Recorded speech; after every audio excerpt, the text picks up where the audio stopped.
खैबर पख्तूनख्वा हुकूमत ने आपको ये बताएं कि पेशावर रिंग रोड पर इलेक्ट्रिक बस चलाने का फैसला कर लिया है। वज़ीर आला ने इलेक्ट्रिक बस मंसूबा आइंदा ADP में शामिल करने की हिदायत कर दी है। पेशावर के लिए दूसरे रिंग रोड की फिजिबिलिटी स्टडी आइंदा ADP में शामिल करने का भी फैसला हुआ है। KP हुकूमत की जानिब से पेशावर वालों के लिए अच्छी खबर है। हुकूमत ने रिंग रोड पर इलेक्ट्रिक बस चलाने का फैसला कर लिया है। मंसूबा आइंदा सालाना तरक्याती प्रोग्राम में शामिल करने की हिदायत की गई है। खैबर पख्तूनख्वा हुकूमत ने पेशावर रिंग रोड पर इलेक्ट्रिक बस चलाने का फैसला कर लिया है।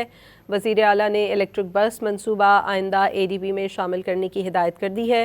पेशावर के लिए दूसरे रिंग रोड की फिजिबिलिटी स्टडी आइंदा ADP में शामिल करने का भी फैसला कर लिया गया है। तरक्याती प्रोग्राम में अवामी सहूलत मद्देनज़र रखी जाए, वज़ीर आला सुहेल आफरीदी का ये कहना है। KP हुकूमत की जानिब से पेशावर वालों के लिए अच्छी खबर है। हुकूमत ने रिंग रोड पर इलेक्ट्रिक बस चलाने का फैसला कर लिया है। मंसूबा आइंदा सालाना तरक्याती प्रोग्राम्स में शामिल करने की भी हिदायत की गई है। खैबर पख्तूनख्वा हुकूमत ने पेशावर रिंग रोड पर इलेक्ट्रिक बस चलाने का फैसला कर लिया है। वज़ीर आला ने इलेक्ट्रिक बस मंसूबा आइंदा ADP में शामिल करने की हिदायत कर दी है। मज़ीद इस बारे में बात करेंगे डॉन न्यूज़ के रिपोर्टर आरिफ हयात से। आरिफ, अपडेट कीजिएगा।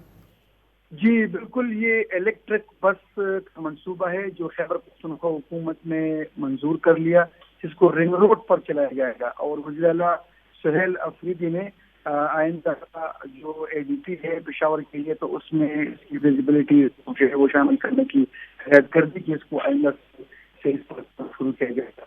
इससे पेशावर शहर का जो बड़ा रश का देरी मसला है वो खत्म हो जाएगा और रिंग रोड के जरिए जो है इलेक्ट्रिक बस चलाई जाएगी।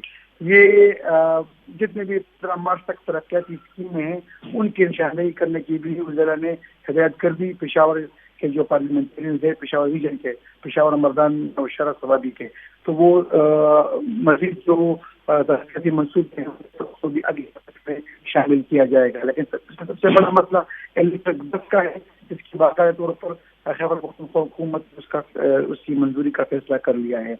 बहुत शुक्रिया आरिफ हयात आपका।